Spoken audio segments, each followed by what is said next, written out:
गाथा नंबर 419। परमा वहीवर खेते णवहिद उक्कस ओहि खेतम तु सव्वा वही गुणगारो काले भी असंख लोगोदु। यहाँ पर इस ज्ञान मार्गणा में जो अवधि ज्ञान का विषय चल रहा है उसमें उत्कृष्ट अवधि ज्ञान का कितना क्षेत्र होता है उस क्षेत्र का वर्णन इस गाथा में किया गया है। परमा वही वर खेतेण अवहिद उक्कस ओई खेतम तु।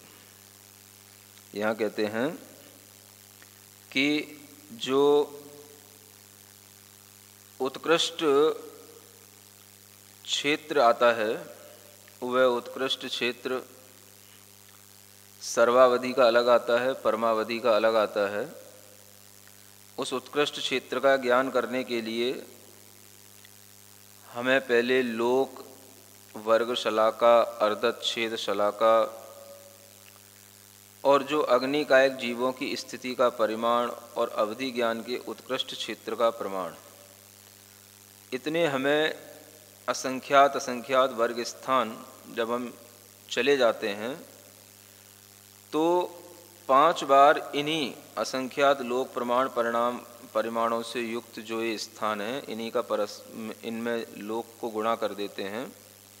तो लोक का गुणा कर देने पर सर्वावधि ज्ञान के विषयभूत उत्कृष्ट क्षेत्र का प्रमाण आ जाता है ना। यहाँ पर हमें क्षेत्र की अपेक्षा से भी और काल की अपेक्षा से भी यहाँ पर गुणकार बताया जा रहा है। तो सर्वावधि ज्ञान के विषयभूत क्षेत्र का परिमाण लाने के लिए ये गुणकार निकल करके आता है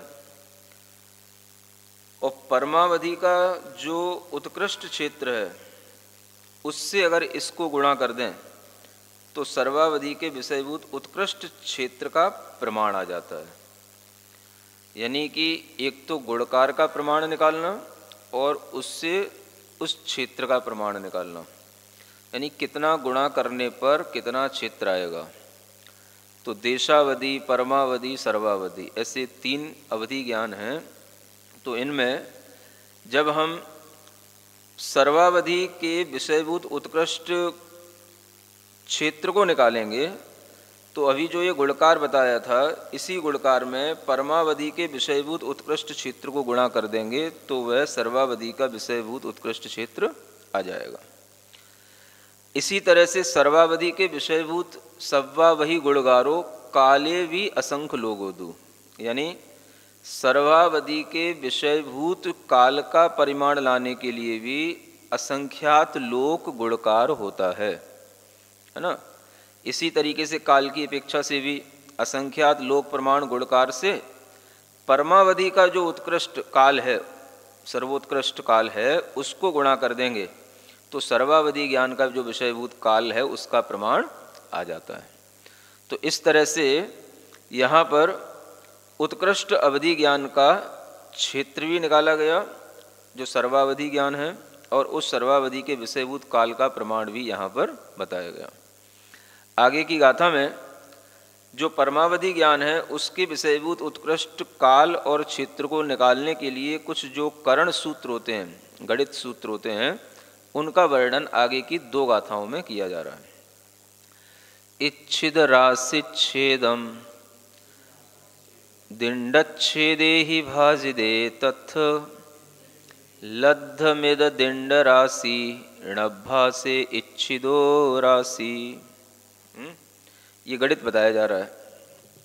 क्या कहते हैं? इच्छित राशि छेदम, यानी जो राशि हमारे लिए इच्छित है उसके अर्धत छेदों को दिंडत छेदे ही भाज दे, जो दे राशि है उसके अर्धत छेदों से भाग दे दो जितना प्रमाण आए।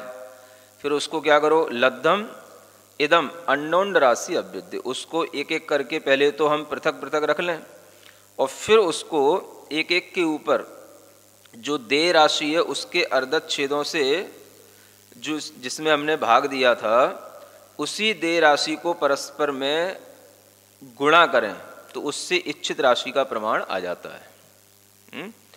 इसको समझाने के लिए एक उदाहरण दिया जाता है कि जैसे इच्छित राशि मान के चलें 256 है, कितनी? अब इसके जो अर्धच्छेद होंगे वो कहलाएंगे 8। कैसे? 2 से 56 को हम आधा आधा करें 128, तो एक अर्धच्छेद कहलाया। फिर इसको भी हमने और आधा किया, है ना, 64, तो ये दूसरा अर्धच्छेद कहलाया। फिर इसको भी और आधा किया 32, ये तीसरा अर्धच्छेद कहलाया। इसको भी और आधा किया 16, ये चौथा अर्धच्छेद कहलाया, है ना। इसको भी आधा किया, है ना, 8, ये पांचवा अर्धच्छेद कहलाया। इसको भी आधा किया, है ना, 4, कितना? छठवां अर्धच्छेद कहलाया। इसको भी आधा किया 2, तो इसका ये 7वां अर्धच्छेद कहलाया। और उसका भी आधा किया तो 1, ये 8 अर्धच्छेद हो गए इसके, है ना। तो देय राशि अगर यहाँ पर हम मान करके चलें कि देय राशि जो है वो 64 का चौथा भाग है, यानी 64/4, 16। देय राशि क्या है? 16 है। इसके भी अर्धच्छेद निकालें तो 16 के अर्धच्छेद कितने हो जाएंगे? 16 का पहला 8, फिर 4, फिर 2, 1, 4 अर्धच्छेद हो गए इसके, है ना। तो यही यहाँ पर हमें करना है कि जो भाज्य राशि है ना, इसको भाज्य राशि 64 के अर्धच्छेद कितने हुए? 6। तो ऐसे ये 3 राशि हो गई।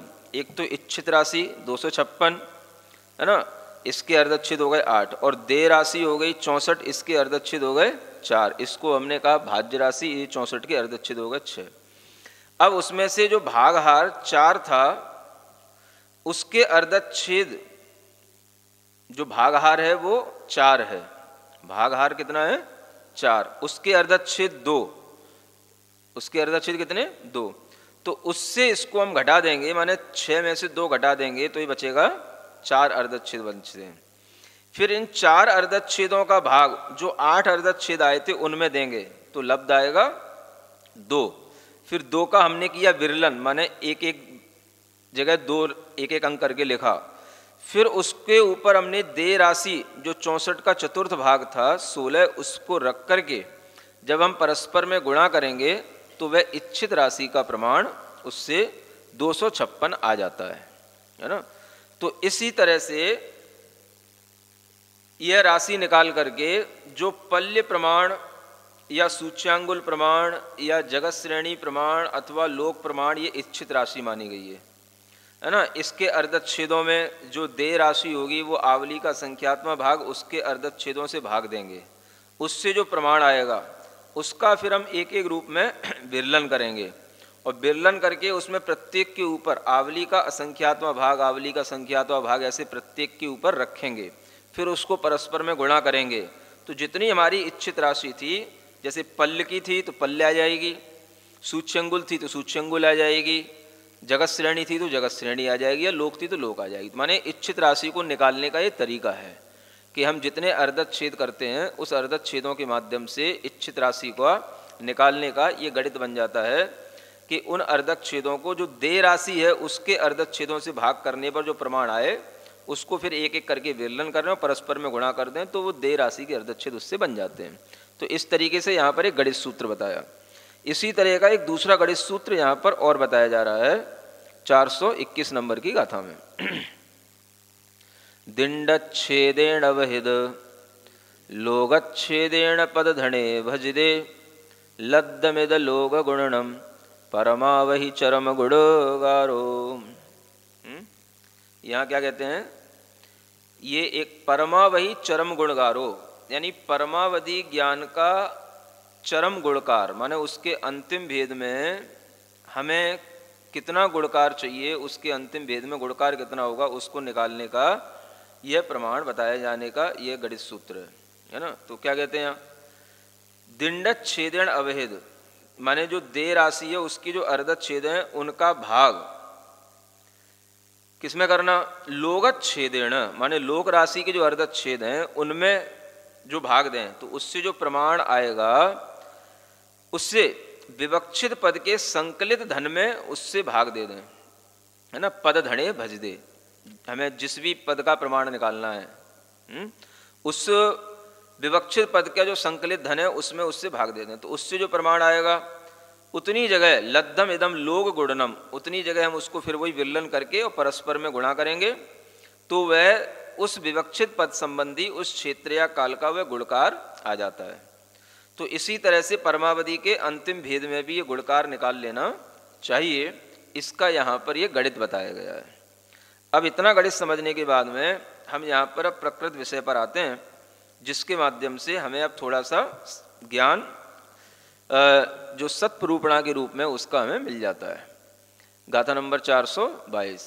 आवली असंख्य भागा जहंड दव्वस्स होन्ति पज्जाया कालस्य जहन्नादो असंख्य गुणहीन मेत्ताहु।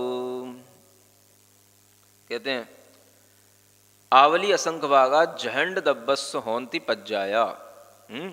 जघन्य द्रव्य का मतलब है यहाँ पर जो देशावधि जघन्य ज्ञान है, उस जघन्य देशावधि ज्ञान के विषयभूत द्रव्य की पर्याय, यानी जघन्य देशावधि ज्ञान जो सूक्ष्म निगोद लब्ध पर्याप्तक जीव का जघन्य ज्ञान होता है, वह ज्ञान कितनी पर्याय को जान सकता है, तो वह ज्ञान आवली के असंख्यात वे भाग प्रमाण उस पर्याय को जान पाता है ना। माने उस देशावधि ज्ञान के विषयभूत द्रव्य की जो पर्याय है वो कितनी होगी, आवली का असंख्यात्म भाग प्रमाण, है ना, ये हो गया। और कालस्य जहन्नादो असंख्य गुणहीन मेत्ताऊ, और उसके विषयभूत वह जो है वो कितना है, उसके विषयभूत जो जगन्य काल से वह असंख्यात गुणाहीन होता है। कितना असंख्यात गुणा वह कम है, माने उसका विषयभूत जो द्रव्य है उसका जो जगन्य काल है उससे वह असंख्यात गुणा वह कम है, काल की अपेक्षा से वह कम होता है और पर्याय की अपेक्षा से वह थोड़ा अधिक होता है। तो इस तरह से यहाँ पर जगन्य देशावधि ज्ञान के विषयभूत द्रव्य की पर्याय का प्रमाण बताया और उसके विषयभूत वो जगन्य काल से कितना कम है इसका भी ज्ञान कराया। तो ये इस गाथा का विषय हुआ। इसी तरह से आगे कहते हैं सब्बोहित्य कमसो आवलीय संख भाग गुणिद कमा दव्वाणम भावाणम पद संख्या सरिसगा होन्ति। क्या कहते हैं यहाँ, देशावधि के जो विषयभूत द्रव्य के पर्याय रूप भाव थे, है ना, वो जगन्य देशावधि से सर्वावधि ज्ञान तक क्रम क्रम से आवली के असंख्यातवे भाग प्रमाण से गुणित गुणित क्रम से चलते जाते हैं, है ना। मतलब क्या है कि जैसे देशावधि का जो जगन्य द्रव्य होगा वह उसका जगन्य भेद हो गया, वही वहाँ पर उस द्रव्य की पर्याय के रूप में कहेंगे तो भाव की अपेक्षा से वह आवली का असंख्यात्म भाग प्रमाण उतना उस भाव को जानने रूप वह जगन्य भेद हो गया। और जहाँ पर ये द्रव्य की अपेक्षा से जब दूसरा भेद बनेगा, क्योंकि भेद तो बहुत सारे देशावधि से लेकर के सर्वावधि तक, तो वहाँ पर वह भाव की अपेक्षा से भी जो प्रथम भेद था उस भेद को जब हम आवली के असंख्यात्म भाग से गुणा करेंगे तो जो प्रमाण आएगा वही उसका दूसरा भेद का प्रमाण हो जाएगा। इसी तरह से हम ये क्रम बनाते बनाते सर्वावधि ज्ञान तक चले जाते हैं, है ना। तो आवली अवधि ज्ञान के जितने भेद द्रव्य की अपेक्षा से बनते हैं उतने ही भाव की अपेक्षा से भी उतने ही भेद बन जाते हैं। भाव माने यहाँ पर क्या है, उस द्रव्य की पर्याय। तो वही यहाँ लिखा है कि सब्बोहित्य कमसो, सर्व अवधि ज्ञान तक क्रम क्रम से आवली के असंख्यात्म भाग का गुणा करते हुए, माने जगन्य तो देशावधि के ज्ञान विषयभूत द्रव्य था, वहाँ से लेकर के आवली के संख्यात्म भाग का गुणा करते हुए हम जितने भी पद बनाएंगे उनकी संख्या दब्बाणम भावाणम सरिसगा, यानी द्रव्य की संख्या और उन भावों की संख्या यानी पर्यायों की संख्या भी उनके भेदों की संख्या जो होगी वो सदृश होगी, ये यहाँ पर बताया गया है। फिर आगे कहते हैं इतना वर्णन होने के बाद में अब यहाँ पर उस अवधि ज्ञान का विषय क्षेत्र नरक गति में बताते हैं ये वर्णन तो सामान्य से था, देशावधि, परमावधि, सर्वावधि के कैसे कितने भेद होते हैं और उन भेदों को हम किस तरह से द्रव्य और भाव की अपेक्षा से जान सकते हैं। तो द्रव्य और भाव की अपेक्षा से वो सभी भेदों की संख्या समान बताई गई, ये बताया गया। अब कहते हैं कि नरक में जो अवधि ज्ञान वगैरह होता है वह कितना कितना होता है, पहले नरक में कितना, दूसरे में कितना, सातवें में कितना, ये विषय आपको अब समझ में आएगा, है ना। कुछ विषय ऐसा भी होता है जो समझ में नहीं आता है, फिर भी सुनना आवश्यक होता है, और फिर उसके बाद जो कुछ समझने लायक विषय होता है वो भी अच्छे से समझ में आ जाता है। गाथा नंबर 424। सत्तम खिदिम्मि कोशम कोशस्सद्धम ए पबड्ढदे ताव जावय पड़मे निरे जोयण में कम हवे पुण्यम। क्या कहते हैं? सत्तम खिदिम्मि कोशम, सातवीं पृथ्वी में अवधि ज्ञान का विषय एक कोश होता है, यानी सातवीं पृथ्वी का जीव अवधि ज्ञान से कितना अधिकतम जान सकता है? एक कोश का, ठीक है ना। कोश सद्दम पबड्डदे ताव, फिर आधा आधा कोश बढ़ाते चले जाओ ऊपर ऊपर की पृथ्वियों में, है ना। तो सातवीं से छठवीं में आए तो 1.5 कोश हो गया, आधा आधा कोश बढ़ाओ उसके ऊपर प्रत्येक में, ठीक है। फिर उसके बाद 2 कोश हो गया पांचवीं पृथ्वी में, चौथी में 2.5 हो गया, तीसरी में 3 हो गया, और दूसरी में 3.5 कोश हो गया, और पहली में 4 कोश हो गया। तो 4 कोश का एक योजन हो जाता है ना। तो वही लिखा है, जोयण मेकम हवे पुण्य पुण्यम पड़मे निरिये, माने प्रथम नरक में वही एक योजन पूर्ण हो जाता है। तो हाँ, तो वही एक कोश से आधा कोश की वृद्धि करते करते तब तक चले जाओ जब तक कि प्रथम नरक नहीं आ जाता, और प्रथम नरक में वह पूरा एक योजन का वह क्षेत्र बन जाता है। तो इसका तात्पर्य क्या निकला कि अवधि ज्ञान का विषयभूत क्षेत्र भी नीचे नीचे के नरकों में कम कम होता चला जाता है ना। ऊपर प्रथम पृथ्वी में जो अवधि ज्ञान है वो फिर भी एक योजन का है, और नीचे तो केवल सातवीं पृथ्वी में 1 कोश का है, ऐसा। अब तिर्यंच और मनुष्य गति में जो अवधि ज्ञान है वो यहाँ बताया जा रहा है। तिरिये अवरम ओघो तेजालंबे यहोदि ओकस्सम मणुवे ओघम देवे जहा कमम सुणुह वोच्छामि। क्या कहते हैं? त्रिये अवरम ओघो, अवर माने जो जघन्य है, यानी देशावधि ज्ञान का जो जघन्य भेद है वहां से लेकर के तेजालंबे यहोदि उक्कस्सम, उत्कृष्ट से तेजस शरीर जिस भेद का विषय बने उस भेद पर्यंत तक तिर्यंचों में वह देशावधि ज्ञान होता है।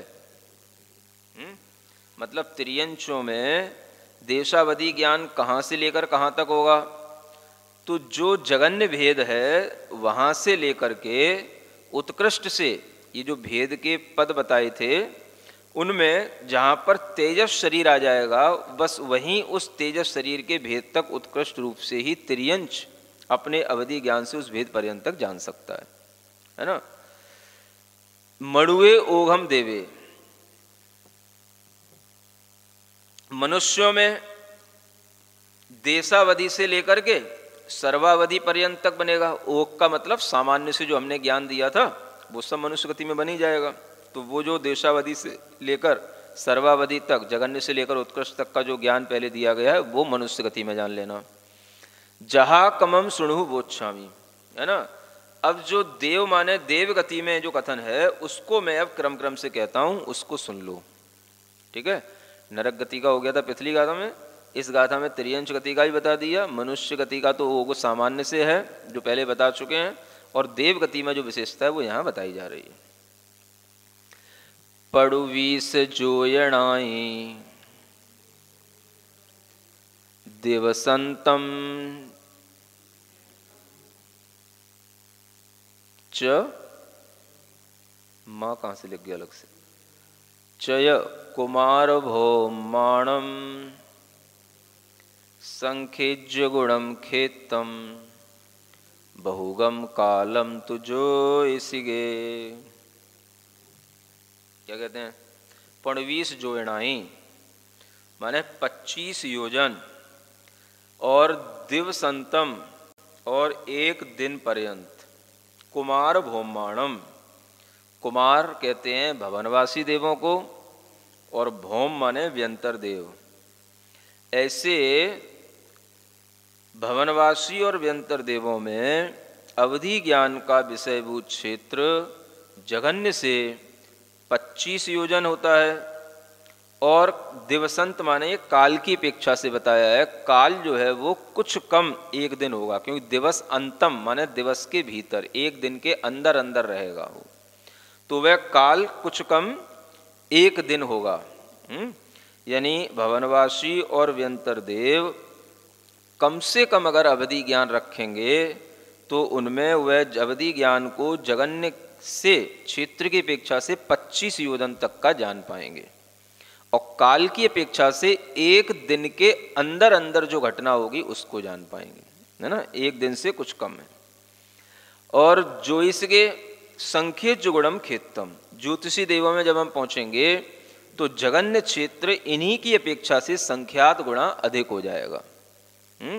यानी जो ये क्षेत्र पूर्व में भवनवासियों का और यंत्रों का है उससे भी उनका क्षेत्र संख्यात गुणा, ज्योतिषियों का जगन्य क्षेत्र भी उससे संख्यात गुणा अधिक होगा और काल भी उनका बहुगम माने काल भी उनका बहुत हो जाएगा, क्योंकि क्षेत्र बढ़ता है तो काल भी बढ़ जाता है, माने वो अधिक काल की भी बात जान पाएंगे और अधिक क्षेत्र की भी बात जान पाएंगे। जघन्य भी उनके पास अवधि ज्ञान होगा तो भी उनका भवनवासी और व्यंतरों से अधिक ही होगा, ये इसका तात्पर्य है। आगे कहते हैं गाथा नंबर 427, असुराणम संख्येज्या कोड़ियो शेष जोई संताणम संखातीद सहस्सा उक्कसो हीण विसोदो। असुराणम, अब यहाँ पर पहले तो सामान्य रूप से कहा था भवनवासियों में असुर कुमार जाति को जो देव होते हैं उनका अवधि ज्ञान सबसे अधिक होता है ना। जिन असुर कुमारों की हम चर्चा करते हैं उनका ज्ञान असुर कुमारों का सबसे, भवनवासी जितने भी देव उन सबसे अधिक होता है। तो अवधि ज्ञान का जो उत्कृष्ट विषय क्षेत्र है असुराणम, वह होता है असंख्येज्या कोटियो। कितना होता है? असंख्यात कोटि, इसको योजन में जानना है ना, यानी असंख्यात करोड़ योजन। कितना? असंख्यात कोटि योजन प्रमाण होता है। और शेष जोई संतानम, केवल ये असुर कुमारों में ही इतना अधिक होता है, बाकी के जितने भी शेष भवनवासी व्यंतर देव हैं उनका और जोई संतानम माने ज्योतिषी अंत तक, माने भवनवासी व्यंतर और ज्योतिषी सब में संख्यातीत सहस्सा यानी असंख्यात हजार।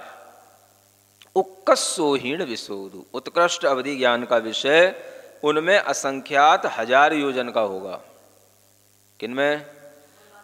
भवनवासियों में असुर कुमारों को छोड़कर बाकी सभी भवनवासियों का, व्यंतरों का और ज्योतिषी देवों का जो उत्कृष्ट क्षेत्र है वो असंख्यात 1000 योजन का होता है, जबकि असुर कुमारों में कितना होता है? असंख्यात करोड़ योजन का होता है। ऐसा विशेष रूप से जानना। असुराणम संख्येज्या वरिसा पुण्यशेष जोई संतानम तत्संख्येज्यदि भागम कालेन यहोदि नियमेन, है ना। ये क्षेत्र बताया था, अब इस गाथा में काल बताया जा रहा है। असुराणम असंख्येज्या वरिसा यानी असुर कुमारों का उत्कृष्ट काल, अवधि ज्ञान का काल कितना है? असंख्यात वर्ष है, माने वो असंख्यात वर्षों की बात जान सकते हैं। और शेष जोई संतानम, शेष जो 9 प्रकार के भवनवासी देव बचे और सभी व्यंतर देव हैं और ज्योतिषी देव हैं, उन सबका उत्कृष्ट अवधि ज्ञान का जो काल है वह जो काल कहा गया है तत्संख्येज्यदि भागम, इस काल का ही वह संख्यात्मा भाग कम करके उस काल से वह जानते हैं, उस काल तक की बात को जानते हैं।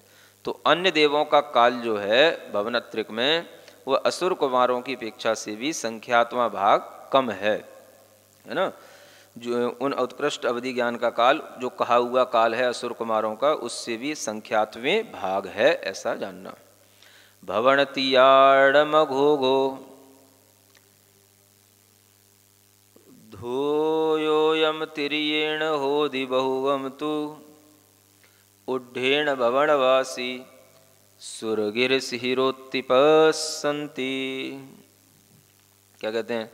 भवनतीयाणम, अधो अधो है ना। उद्धोधो का मतलब होता है नीचे नीचे, यानी भवनवासी व्यंतर और ज्योतिषी देवों के नीचे की ओर के अवधि ज्ञान का विषय क्षेत्र तो थोवम माने थोड़ा होता है।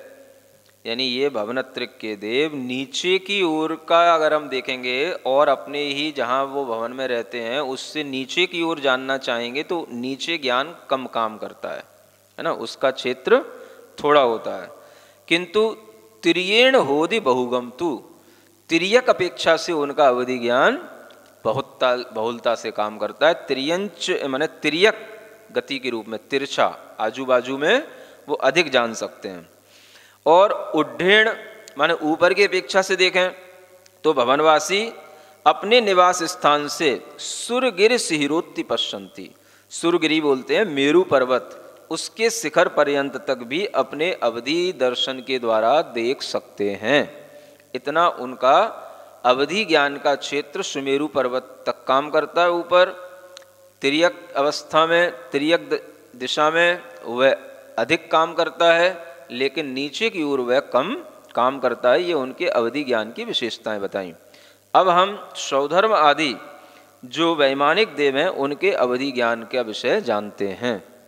सक्कीसाणा पड़मम विधियम तु सड़क कुमार माहिंदा तदियम तु बम्मलांतव सुख सहसारया तुरियम, है ना।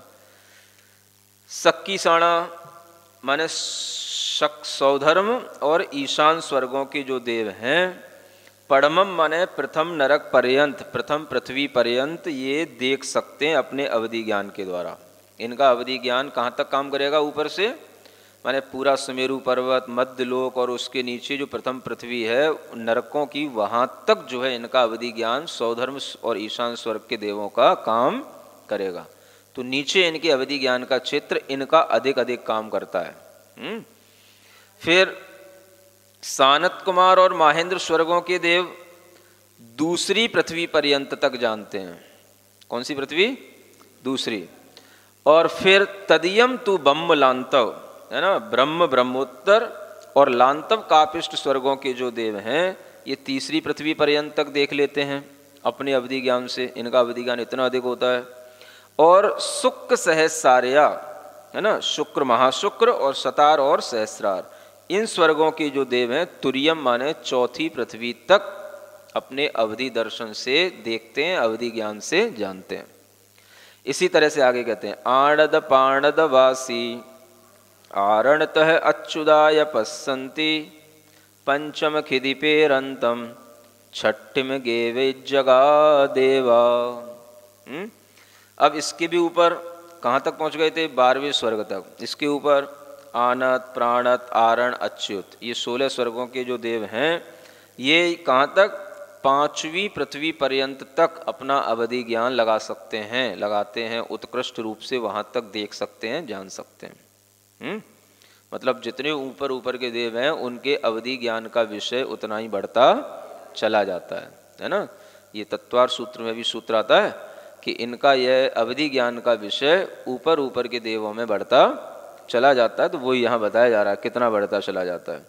तो आनत, प्राणत वासी, आरण, अच्युत, ये सब कहाँ तक? 5वीं पृथ्वी तक। छठिम गेवे जगा देवा। और जो ग्रैवेक देव हैं, 9 ग्रैवेक होते हैं, उन 9 ग्रैवेक विमानवासी जो देव हैं वे अपने उस ग्रैवेक स्थान से 6वीं पृथ्वी तक देखते हैं, जानते हैं, है ना।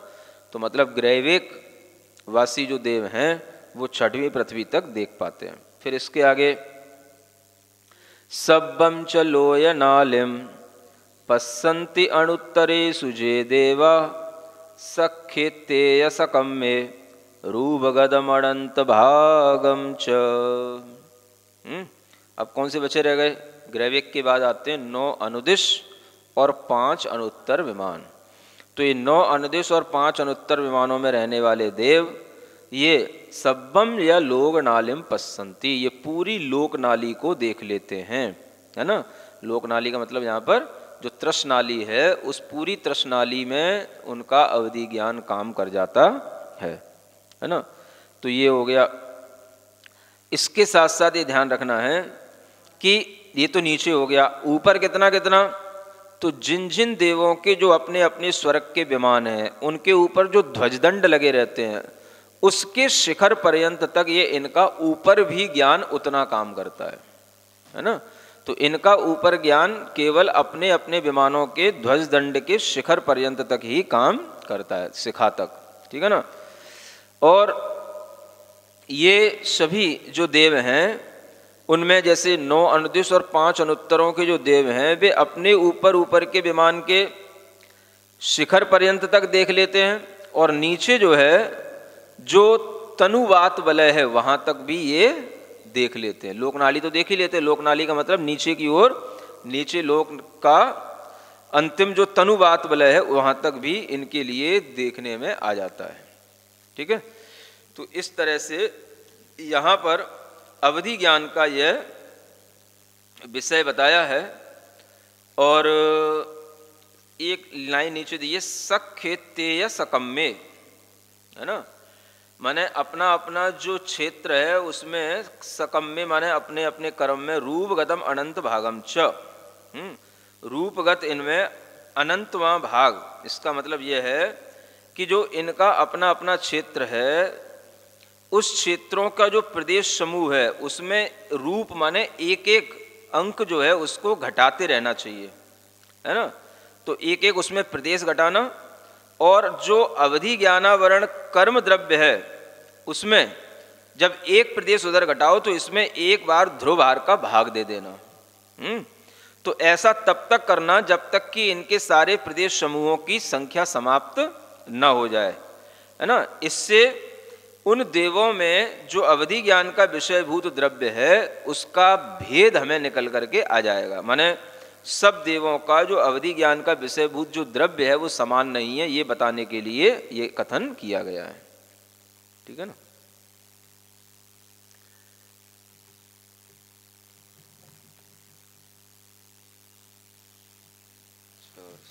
बत्तीस यहीं तक था, एक वर्ष।